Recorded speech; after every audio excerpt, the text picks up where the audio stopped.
अस्सलाम वालेकुम। अच्छा जी, हम इसकी डायग्राम चैप्टर नंबर 1 उसकी कंप्लीट कर चुके हैं। उसमें histogram, cumulative frequency curve, box and whisker plot, stem and leaf diagram, ये डायग्राम्स हम कर चुके हैं। इसके अलावा मीडियन फाइंड करना, लोअर क्वार्टाइल, अपर क्वार्टाइल वगैरह ये भी हम कर चुके हैं। मैंने आपको वर्कशीट सेंड की थी, कोई प्रॉब्लम है किसी क्वेश्चन में तो बताइए।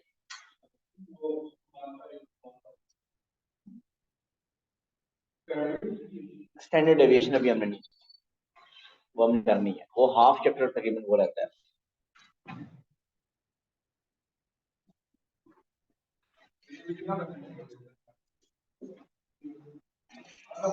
हाँ जी, बिल्कुल।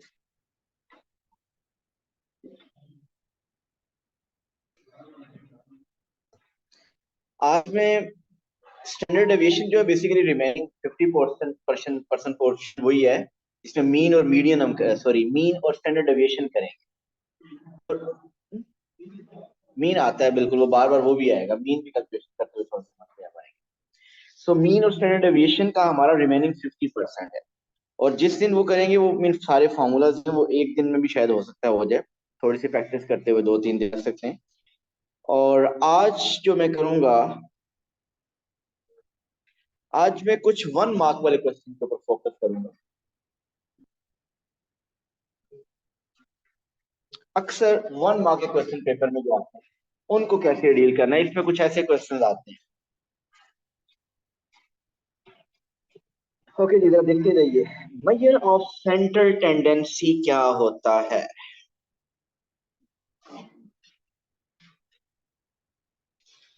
ये नाम शायद आपके लिए न्यू हो, measure of central tendency.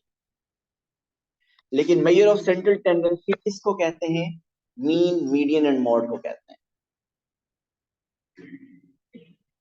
Mean,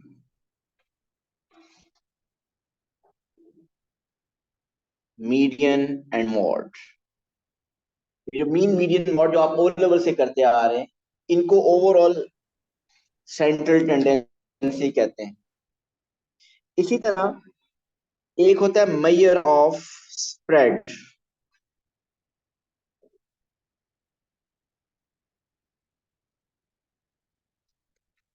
major of spread भी आप ऑलरेडी कुछ करते आ रहे हैं। मीन ये होती है रेंज, इंटर क्वार्टाइल रेंज, ये दोनों आप ऑलरेडी किए हुए हैं। And third is standard deviation, ये आपने नहीं किया हुआ।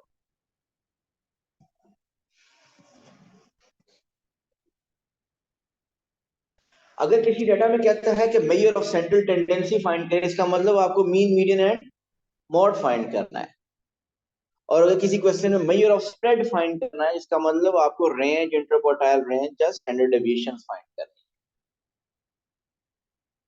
अब ऐसा नहीं है कि आपको मीन, मीडियन, मॉड फाइंड करना नहीं आता, आपको सब कुछ फाइंड करना आता है। मीन सिंपली एवरेज को कहते हैं, median is the middle value of a range data, mod is most repeated value. आप मुझे ये बताइए, अगर किसी क्वेश्चन में जनरल, अगर हम ऑब्जर्वेशन, जनरल ऑब्जर्वेशन क्या है कि किसी भी डेटा का आपको एनालिसिस करना हो, अगर किसी भी डेटा का एनालिसिस करना हो, कोई एवरेज वगैरह फाइंड करनी हो, तो आपके लिए which central tendency is the best one? Mean आपको सपोज कि मुनीब ने अपनी हिस्ट्री में, मैथ्स में जितने भी रिजल्ट्स उसके आए, ग्रेड 1 से लेकर ग्रेड 11-12 तक, वो अपने ओवरऑल ग्रेड का एक कंपैरिजन करना चाहते थे, हम करना चाहते हैं कि मैथ्स में जनरली कैसा है। सो हम किसके थ्रू करेंगे? हम मीन के थ्रू करेंगे, मीडियन के थ्रू करेंगे, या मॉड के थ्रू करेंगे? मीन। या किसी भी जगह पे अगर, यहाँ पे अगर आप सबकी मैं बात करूं कि एजेस, मैं कहना चाह रहा हूँ कि आपकी ओवरऑल यहाँ पे एक एवरेज एज का एनालिसिस करना चाहूंगा कि ग्रेड जो A2 में स्टूडेंट्स है उनकी क्या बनती है, तो मैं आपकी एजेस का मीन लूंगा, मीडियन लूंगा, या मॉड लूंगा? मैं मीन लूंगा।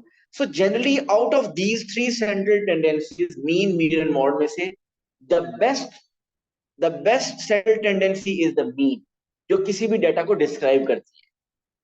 ये जनरल ऑब्जर्वेशन है, स्पेसिफिक नहीं है, स्पेसिफिक डिफरेंट हो सकती है। Okay, what is the second best?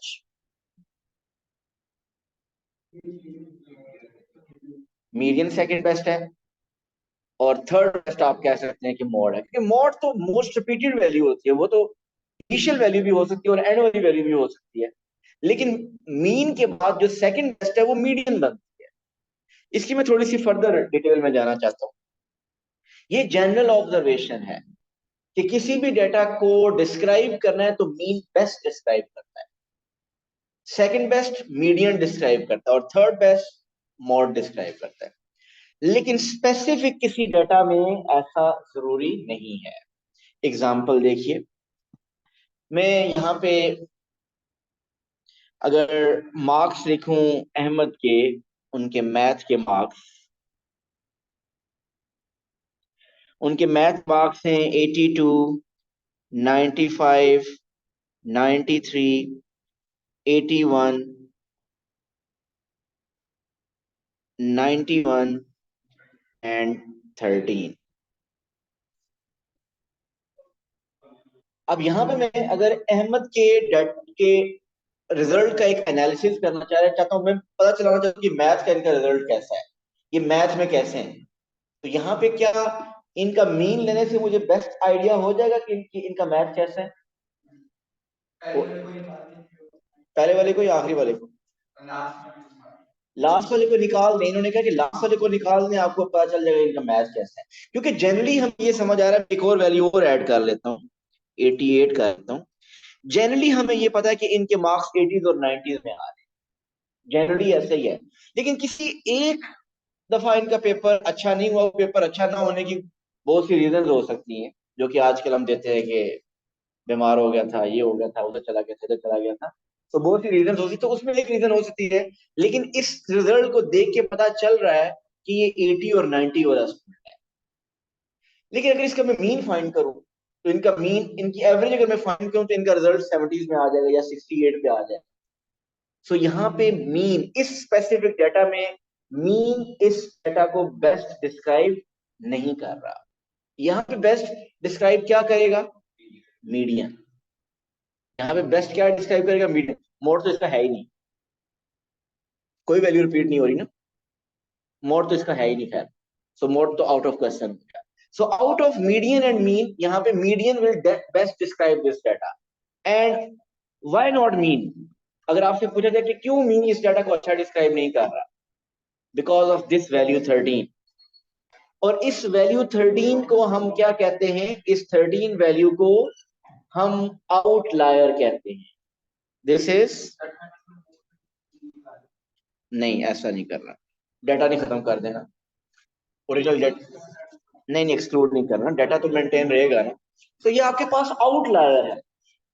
Outlier क्या होता है? इस एनोमिनल वैल्यू भी कहते हैं, वो वैल्यू जो कि नॉर्मल डाटा से बिल्कुल हट के बहुत स्मॉल या बहुत लार्ज होती है, उसको हम एनोमलस डाटा कहते हैं या उसको आउटलायर कहते हैं। और जिस डाटा में आउटलायर होगा, वहां पे mean is not the best description of that data. उस डाटा की सेंट्रल टेंडेंसी अगर फाइंड करने के लिए कहेगा, तो हम मीन नहीं फाइंड करेंगे, मीडियन फाइंड करेंगे। वही है, लेकिन आपको लगेगा जैसे। एक और क्वेश्चन देखिए, एक कंपनी है, उसमें डिफरेंट वर्कर्स हैं, उनकी सैलरीज में लिखने लगा हूँ। उनकी सैलरीज थाउजेंड्स में लिख रहा हूँ मैं, थाउजेंड साथ में लिख रहा। मीन 13 लिखने का मतलब क्या? 13,000, 18,000, 12,000, 14,000, 15,000, 19,000, 14,000, ओके 13,000 के बाद 12,000, 17,000, 12,000 एंड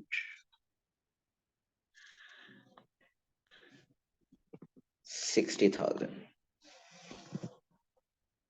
ये पेपर में क्वेश्चन आ गया और आपसे क्वेश्चन नॉर्मली ये क्या होगा कि आपको बताना है कि for this data which central tendency is will best describe this data, और जिसका आप लिखेंगे कि ये बेस्ट डिस्क्राइब डेटा, आप वो बताएं कि वो है क्या, और दूसरा जो बेस्ट डिस्क्राइब नहीं कर रहा वो बाकी वो क्यों नहीं, वो best description of this data. Out of mean median and mod बताइए कौन सी सेंट्रल टेंडेंसी इस डेटा को बेस्ट डिस्क्राइब करेगी और कौन सी क्यों नहीं करेगी, जो नहीं करेगी उसकी रीजन भी क्या है। जी, ये बात समझ आई, not me. Reason because of,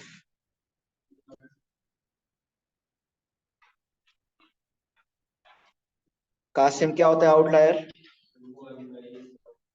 जो डिफरेंट, जो बहुत लार्ज या बहुत स्मॉल होगी इसमें। सो मीन इसका यहाँ पे बेस्ट डिस्क्रिप्शन नहीं होगा। अगर आप देखें, ये हो सकता है कि उस कंपनी के जितने भी लेबर है ये उस लेबर की सैलरी हो सकता है ये सब उसके लेबर की सैलरी, और ये 60 हो सकता है उनमें कोई एक मैनेजर हो उसकी सैलरी हो। तो ओवरऑल कंपनी में ज्यादातर आप लेबर है, तो अगर आपसे पूछे कि लेबर की कि आपके वहां पे ओवरऑल एवरेज सैलरीज क्या है, तो आप एवरेज नहीं कभी लेंगे, इसकी मीन लेने से आपको इसका एवरेज 20s में आ जाएगा। हालांकि इसका जो बेस्ट जो बन रही है सैलरी की एवरेज वो तकरीबन होनी चाहिए, वो 17-18 के अराउंड सबकी सैलरी बन रही है, 16-17 के अराउंड। सो बेस्ट जो डिस्क्रिप्शन है इस डेटा की वो 16-17 के अराउंड है। लेकिन अगर 60 को काउंट कर ले, मीन काउंट करें आप, तो मीन की वजह से, मीन लेने से 60 की वजह से आपकी एवरेज 20+ हो जाती है। सो रीजन समझ आई, ये पेपर में क्वेश्चन आता है, बताइए मीन क्यों नहीं है बेस्ट डिस्क्रिप्शन, तो इसकी रीजन क्या है? Because of outlier. Okay, then अगर मीन नहीं है तो क्या बेस्ट डिस्क्रिप्शन है? मीडियन या मॉड? मॉड, यस मॉड नहीं है इसका मतलब फिर नॉट मॉड। ये मैं वैसे अपने लिए, इसकी रीजन बताया कि मॉड क्यों नहीं है, तो अच्छी बात नहीं। मॉड इस डेटा को बेस्ट डिस्क्राइब क्यों नहीं कर रहा? इस डेटा का मॉड क्या है? मॉड, मॉड 12 है। आप बताइए 12 इस डेटा को अच्छा डिस्क्राइब कर रहा है? नो, 12 तो सबसे लीस्ट वैल्यू है। सबसे लीस्ट वैल्यू तो अच्छे को डेटा को अच्छा डिस्क्राइब नहीं करती, ऐसे ही है ना। सबसे लीस्ट वैल्यू 12, अगर आप कहेंगे इस डेटा को बेस्ट डिस्क्राइब करें, इसका मतलब आप ये बता रहे हैं कि वहां पे ओवरऑल सैलरी 12,000, सो 12 लीस्ट वैल्यू है। सो 12 मॉड आ रहा है, मॉड भी इस डेटे को अच्छा डिस्क्राइब नहीं कर रहा क्योंकि वो मॉड इज, बिकॉज 12 जो 1000 है मॉड इज लीस्ट। अगर मॉड मोस्ट पीरियड वैल्यू की मिडिल में आ रही होती है फिर वो बेहतर होती, लेकिन मॉड अगर बहुत सबसे लीस्ट हो या सबसे लार्जेस्ट हो तो वो भी उस डाटा को अच्छा डिस्क्राइब नहीं कर रही। सो इसका मतलब इस डाटा को अच्छा डिस्क्राइब क्या कर रहा है? मीडियन। क्या वो आप मीडियन फाइंड कर सकते हैं? कोई मसला तो नहीं है, कैसे करेंगे median, Qasim?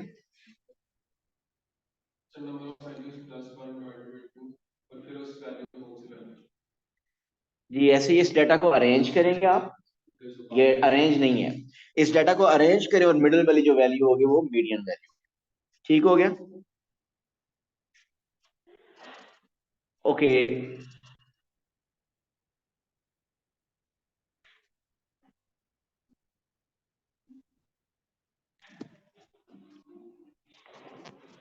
Mean median mode के एक, अब इसके अलावा जो 1 मार्क के क्वेश्चन और आते हैं, अक्सर आपसे पूछता है एडवांटेज एंड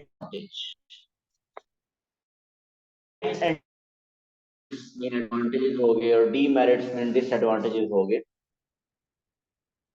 ऑफ मीन पूछ सकता है, मीडियन पूछ सकता है, मॉड पूछ सकता है, और इसके अलावा जो हमने पीछे डायग्राम्स किए हैं ऑलरेडी उनके बारे में भी क्वेश्चन पूछ सकता है।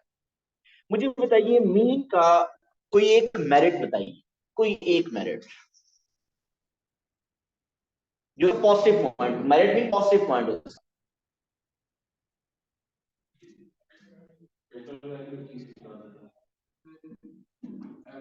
मीन का।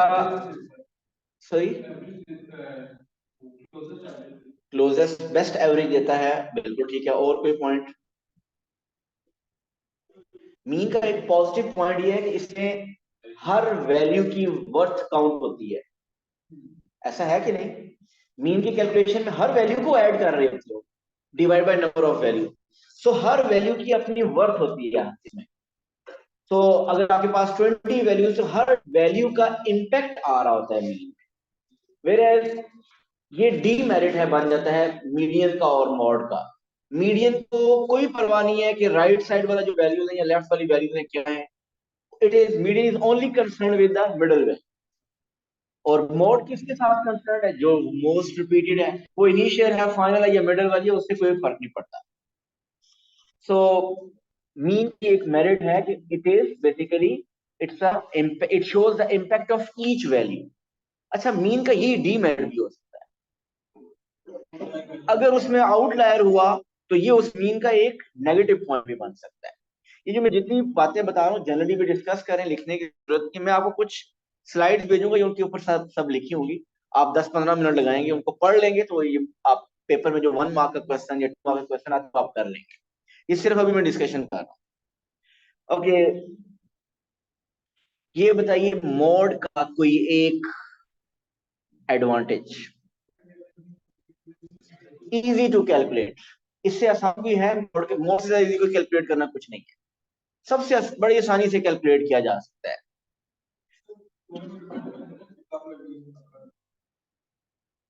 हाँ हाँ, नहीं वो 1000 वैल्यू जब होंगे तो फिर मॉड के कंपैरेटिवली मीन मीन भी तो बहुत मुश्किल हो जाएगा।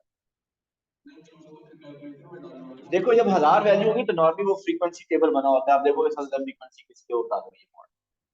ठीक है, वो वैल्यू डाटा डाटा आपका बहुत ज्यादा हो जाए तो फिर तो सब कुछ ही कैलकुलेशन मुश्किल हो जाएगी। सो मॉड सबसे इजीली कैलकुलेट किया जा सकता है। मीडियन का एक डिसएडवांटेज, मीडियन का डिसएडवांटेज है ये कि अगेन मैंने जिस पहले कहा, it is only dependent on one value या मैक्सिमम टू वैल्यू। अब करो कि वो जो मिडल में जो वैल्यू 1 या 2 आ रही है। ओके, ये आपको मैंने बताया ना कि मैं कुछ वो सेंड करूंगा, उसमें सिर्फ आपने एक दफा पढ़ना है, दो दो तीन तीन एडवांटेज डिसएडवांटेज में लिखे होंगे, आपको पढ़ेंगे तो आपको समझ आ जाएगा। इसके अलावा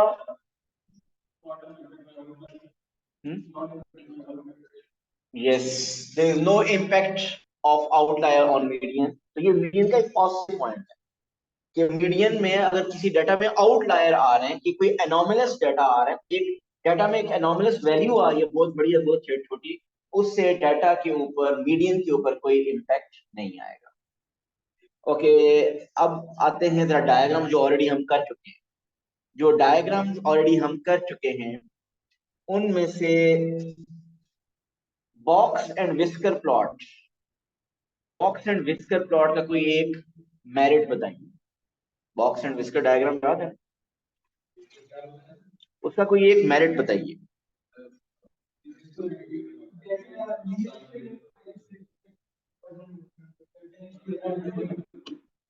हाँ,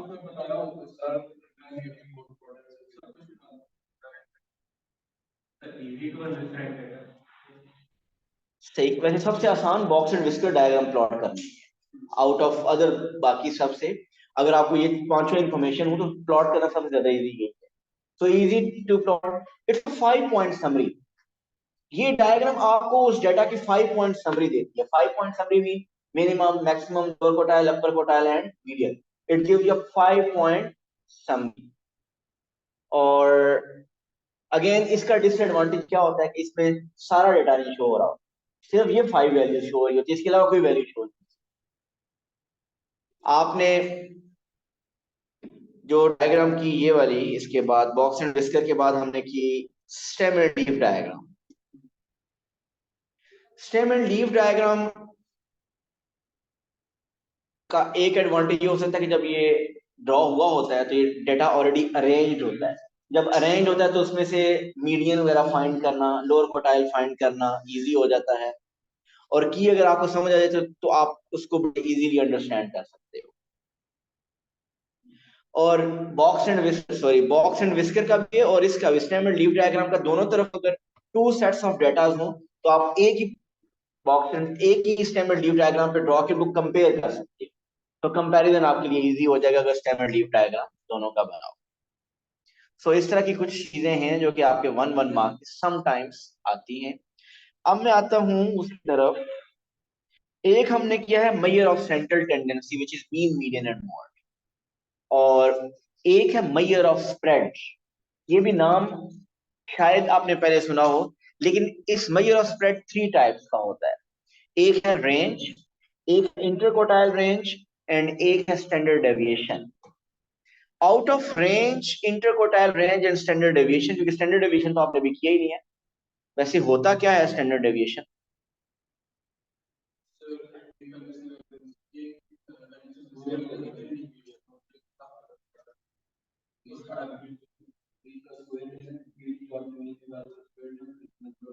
नहीं, ये फॉर्मूला देखना मैं बहुत से लिखूंगा जो आप बता रहे हैं, फॉर्मूला में बहुत से। स्टैंडर्ड डेविएशन होता क्या है?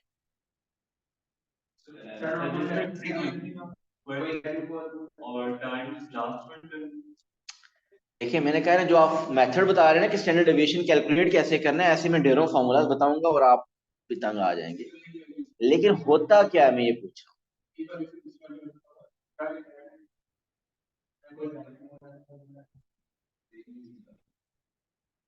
ओके, थोड़ा सा जनरल सी बात करते हैं कि स्टैंडर्ड डेविएशन होती क्या है, और फिर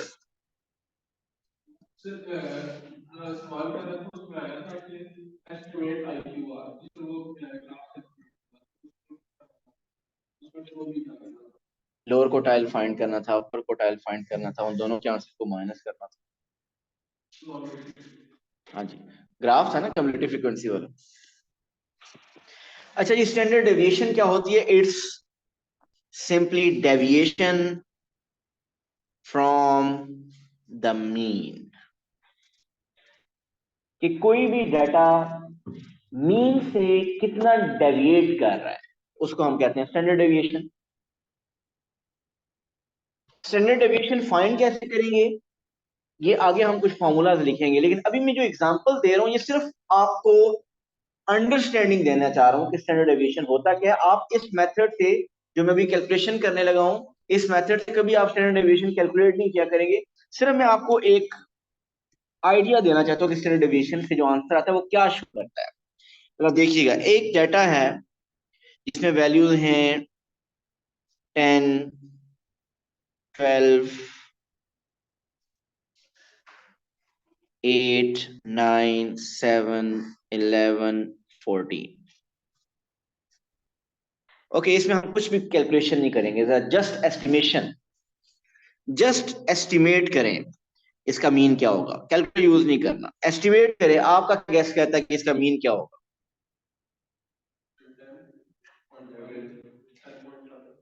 मैक्सिमम वैल्यू 14 है, मिनिमम 7 है। सो आप इसका मीन कैलकुलेट करेंगे, हो सकता है 10 आ जाए, हो सकता है 9 आ जाए, 9.5, 10.5, 11, इस तरह कुछ आएगा। सो मैं कहता हूं एक केस का मीन है, मीन इज 10। अब आप ऐसा करें कि हर डाटा की वैल्यू है, आप देखें कि वो मीन से कितनी डेविएट कर रही है, कितनी अवे है, मीन से कितनी अवे है, डेविएशन उसकी कितनी आ रही है मीन से। आप फर्स्ट वैल्यू 10 की डेविएशन बताइए मीन से कितनी है? 0। सेकंड वैल्यू की, next, 2 next, 1 next, 3 next, 1 next, 4। ये हर डाटा की आपने डेविएशन फाइंड कर ली कि मीन से कितना अवे है, कितना डेविएट कर रहा है डाटा। ये जो डेविएशन फाइंड किए, इन सब की एवरेज क्या आ रही है? मैं एवरेज डेविएशन फाइंड करना चाह रहा हूँ, मीन से कितनी है। तो वो आप एस्टिमेट करें डेविएशन कितनी आ रही है, कैलकुलेशन नहीं करनी, एवरेज बताइए। एवरेज डेविएशन मीन से कितनी आ रही है, मीन ये जो डाटा है इसकी इसकी एवरेज क्या बन रही है? इसकी एवरेज की 2 बन रही होगी, या शायद 1.8 बन रही हो, 1.7 बन रही है। मैं कहता हूँ कि ये जो डेविएशन आ रही है, ये आ रही है 1.8। तो इसका मीनिंग क्या होगा? इसका मीनिंग ये है कि ये स्टैंडर्ड डेविएशन इसकी 1.8 है। मीन के ये जो डाटा है, ये मीन से ऑन एवरेज 1.8 यूनिट डेविएट कर रहा है। जब आपका स्टैंडर्ड डेविएशन 1.8 आ जाए, इसका मीनिंग ये होगा कि आपका जो डाटा है वो मीन से 1.8 यूनिट राइट और 1.8 यूनिट लेफ्ट डेविएट कर रहा है या स्प्रेड हुआ है। सो जब आप मीन स्टैंडर्ड डेविएशन कैलकुलेट कर लेंगे, जो कि आगे फॉर्मूलाज में बताऊंगा कि कैलकुलेट कैसे करेंगे, ये जो अभी मैंने कैलकुलेशन किया ये आगे हम नहीं करेंगे, सिर्फ अंडरस्टैंडिंग के लिए बता रहा हूँ कि स्टैंडर्ड डेविएशन से जो आंसर आता है वो बेसिकली बताता है कि आपका मीन से डेविएशन कितनी है, आपके ओवरऑल डाटा की मीन से डेविएशन कितनी है। ये क्लियर हो गया? आप मुझे ये बताइए कि मैंने यहाँ पे लिखा था major of spread. Major of spread नाम से क्या पता चल रहा है? इससे ये पता चले कि आपका डाटा कितना स्प्रेड आउट है, कितना फैला हुआ है। रेंज, क्या रेंज मेजर ऑफ स्प्रेड बताते हैं? रेंज बता क्या? मैक्सिमम वैल्यू में से मिनिमम वैल्यू तो स्प्रेड ही बताता है। अगर मिनिमम वैल्यू 3 हो और मैक्सिमम 9 आपके पास 19 हो, तो 19 में से 3 माइनस करो 16, आप कहते हो कि 16 वैल्यू तक स्प्रेड हुआ है। तो रेंज आपको स्प्रेड बताता है, इंटरकोटाइल रेंज भी आपको स्प्रेड बताता है। लेकिन ये कौन सा स्प्रेड है? ये आप अपर कोटाइल से लोअर कोटाइल माइनस करते हो। ये बताता है कि 25% से लेकर 75% तक कितना डाटा स्प्रेड हुआ है। और स्टैंडर्ड डेविएशन तो मीन से डेविएशन बताता है। जिस तरह जनरली हमें पता है कि मेजर ऑफ सेंट्रल टेंडेंसी में मीन सबसे अच्छी है, सबसे बेस्ट है, मीडियन सेकंड बेस्ट है और मोड थर्ड बेस्ट है। इसी तरह मेजर ऑफ स्प्रेड में सबसे बेस्ट जो मेजर ऑफ स्प्रेड है वो स्टैंडर्ड डेविएशन है। सेकंड बेस्ट इंटरकोटाइल रेंज है और थर्ड बेस्ट रेंज है। रेंज नहीं है बेस्ट, क्योंकि रेंज कोई एक वैल्यू बहुत स्मॉल हुई, सिर्फ एक वैल्यू, बाकी सब वैल्यूज बहुत लार्ज हुई, तो वो उस छोटी वैल्यू की वजह से रेंज बहुत बड़ी आपको शो हो रही हो। तो best is standard deviation, second best interquartile range and third is range. लेकिन आपको पेपर में ये नहीं करने के लिए कहता कि इनमें से बताएं कौन सी बेस्ट। नॉर्मली वो आपको बता दे कि आप मेजर ऑफ स्प्रेड का कंपैरिजन करें टू सेट्स ऑफ डाटा।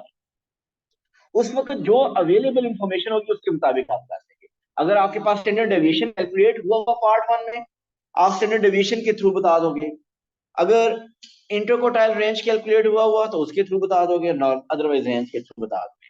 ठीक है अहमद, क्या कर रहे हैं?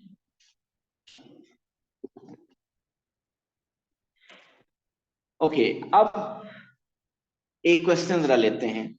शायद ये पता नहीं मैंने पहले डिस्कस किया है ऐसा क्वेश्चन या नहीं। एक क्वेश्चन है आपके पास, यहाँ पे है मुनीब का रिजल्ट।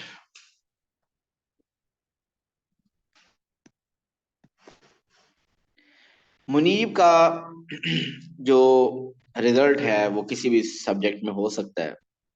वो है 82, 97, 84, 89, 93 आउट ऑफ 500। खुश नहीं होना था। सो 93% है।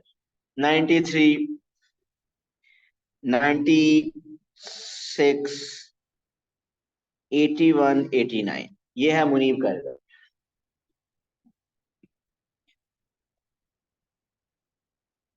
नहीं, मुनीब का थोड़ा सा चेंज करते हैं, बहुत ज्यादा हो गया है। ये ना आज घर जाके पढ़े ही ना।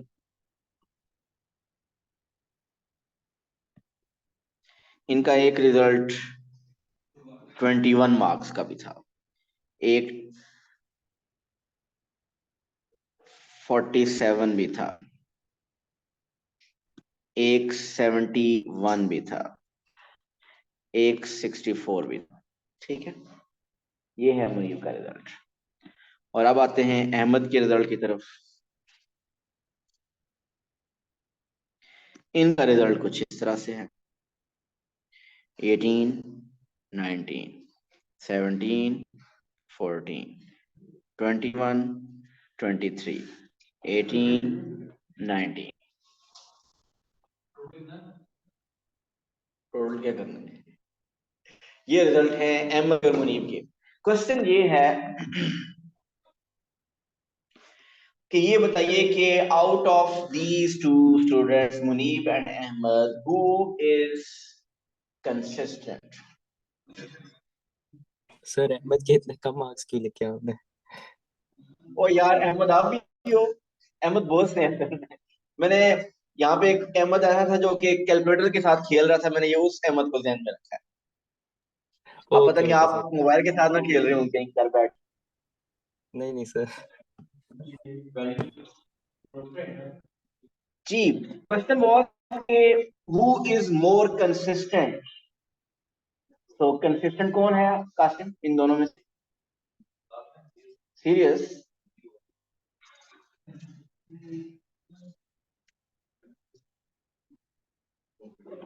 बताएं आप। अहमद कंसिस्टेंट है, सीरियस हो या मजाक हो, अहमद ही कंसिस्टेंट है। अहमद कंसिस्टेंट है, वो एक अलग बात है कि वो कंसिस्टेंटली लो मार्क्स ले रहा है, लेकिन ले कंसिस्टेंट है। बंदे को कंसिस्टेंट होना चाहिए, बेशक हाई अचीवर हो या लो अचीवर, वो एक अलग। So Ahmed is more consistent then.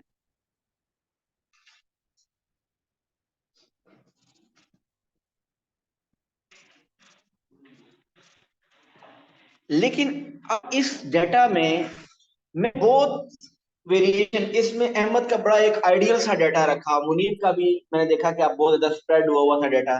तो इसमें आइडेंटिफाई करना आसान था। लेकिन अगर इतना ज्यादा डिफरेंस दोनों में मैं ना रखता, फिर आप कैसे चेक करते कि कौन ज्यादा कंसिस्टेंट है? आप मेजर ऑफ स्प्रेड फाइंड करते। मेजर ऑफ स्प्रेड इस डाटा में, अगर मुझे जरा चेक करते हैं इस डाटा का, जरा मेजर ऑफ स्प्रेड करते हैं। आप मेजर ऑफ स्प्रेड फाइंड करें, ऐसा करें कि रेंज फाइंड करें मुनीब की। बताइए मुनीब की रेंज क्या आ रही है? Range mean maximum value minus minimum value. तो मैक्सिमम वैल्यू थी 97 और मिनिमम 21। सो इसकी मुनीब की मार्क्स की रेंज आ रही है 76। और अहमद के मार्क्स की रेंज अगर आप देखें,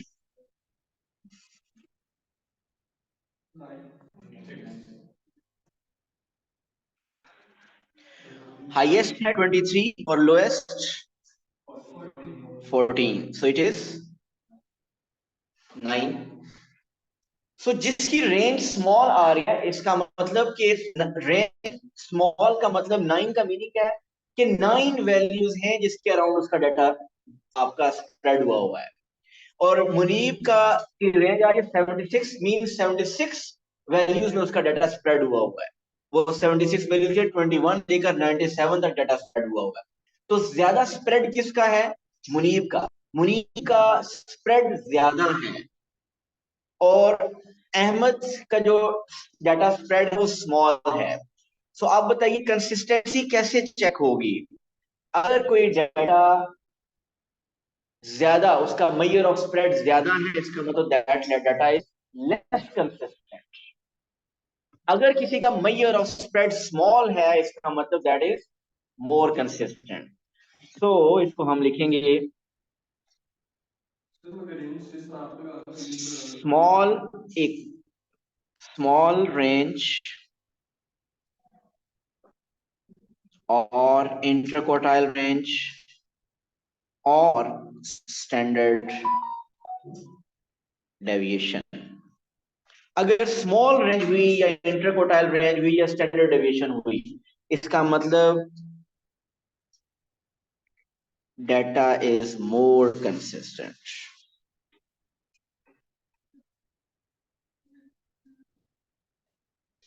सो smaller the range, more consistent is the data. अब इन तीनों में से कौन सा यूज करना है डाटा की कंसिस्टेंसी चेक करने के लिए, वो क्वेश्चन टू क्वेश्चन वेरी करेगा। अगर आपको पार्ट वन में आपने स्टैंडर्ड डेविएशन की कैलकुलेशन की हुई है और पार्ट टू में आपसे पूछा बताइए कौन सा कंसिस्टेंट ज्यादा है, तो आप स्टैंडर्ड डेविएशन की कैलकुलेशन ऑलरेडी उसी के थ्रू कंपेयर करते हैं। अगर पार्ट वन में आपने इंटरकोटाइल रेंज की हुई है, तो आप पार्ट वन की इंटरकोटाइल रेंज को देख के बता दें कि डाटा कौन सा कंसिस्टेंट है। तो अगर इंटरकोटाइल रेंज स्मॉल हुई, इसका मतलब डाटा ज्यादा कंसिस्टेंट होगा। अगर इंटरकोटाइल रेंज लार्ज हुई, इसका मतलब डाटा इज लेस कंसिस्टेंट। ये नॉर्मली पेपर में क्वेश्चन कैसे आता है? आपको टू सेट्स ऑफ वैल्यूज दे देता है, टू सेट्स ऑफ इंफॉर्मेशन दे देता है। दोनों की आपको कहता है कि इंटरकोटाइल रेंज फाइंड करें, या दोनों की रेंज या दोनों की स्टैंडर्ड डेविएशन फाइंड करने के लिए कहता है, और फिर कहता है बताइए इनके कंपैरिजन करें, इनके बारे में कोई एक स्टेटमेंट लिखें। सो वो स्टेटमेंट क्या लिखेंगे आप सिर्फ ये बताएंगे कि whether डेटा इज कि किसका measure of spread is more than the other one. आपके पेपर में अक्सर क्वेश्चन 2 मार्क्स का एक आता है, टू सेट्स ऑफ इंफॉर्मेशन दी हो। सुनिएगा जरा, लास्ट बात है, जब टू सेट्स ऑफ इंफॉर्मेशन दी हो और आपसे पूछता है कि make the comparison and write two statements about these two sets of data, तो एक कंपैरिजन आपने मेजर ऑफ सेंट्रल टेंडेंसी का करना है और दूसरा कंपैरिजन आपने मेजर ऑफ स्प्रेड का करना है। अब मेजर ऑफ सेंट्रल टेंडेंसी में से जब कंपैरिजन है वो मीडियन का कर लें, मीन का कर लें, as per the requirement of the question, तो आप देख सकते हैं नॉर्मली मीडियन का कर लेते होते हैं अगर आपको ज्यादा मार्क्स का क्वेश्चन नहीं है। और मेजर ऑफ स्प्रेड में भी आप इंटरकोटाइल रेंज को कंपेयर कर लें, लेकिन फिर मैं कहूंगा कि आपको जिस पार्ट 1 में आप देखें कि क्या कैलकुलेशन हुई हुई है उसको देख के आप बता सकते हैं। लेकिन टू स्टेटमेंट्स किसके बारे में लिखनी है? एक स्टेटमेंट लिखनी है मेजर ऑफ स्प्रेड के बारे में, mean two sets of data है ए और बी, आप बताएं कि measure of spread is of A is more than B, और रीजन क्या होगी? मेजर ऑफ स्प्रेड ज्यादा किसका है वो आपको स्टैंडर्ड डेविएशन या इंटरकोटाइल रेंज से पता चलता है। और दूसरा कंपैरिजन आप सेंट्रल टेंडेंसी मीन का कंपैरिजन कर दें, मीडियन का कंपैरिजन कर दें या मॉड का कंपैरिजन कर दें। तो ये अक्सर क्वेश्चन आपको 1 1 मार्क के मिलेंगे। मैं आज कोई 7 8 स्लाइड भेजूंगा, छोटी छोटी स्लाइड है, और वो आपको ज्यादा से ज्यादा 15 मिनट्स लगेंगे उसको पढ़ने में, ज्यादा से ज्यादा। लेकिन वो पढ़ने से जो 1 1 मार्क के क्वेश्चन हैं वो आपके इंशाल्लाह क्लियर हो जाएंगे। कल हमारा बहुत इंपॉर्टेंट टॉपिक स्टार्ट होगा, स्टैंडर्ड डेविएशन की कैलकुलेशन, मीन और डेविएशन, जो कि हाफ चैप्टर है, और मेन एक्सप्लेनेशन उसकी कल ही हो जाएगी क्योंकि मेन फार्मूलाज हैं वो मैं कल लिखवा, कल मिलते हैं इंशाल्लाह। Thank you sir. अल्लाह हाफ़िज़। अल्लाह हाफ़िज़ सर।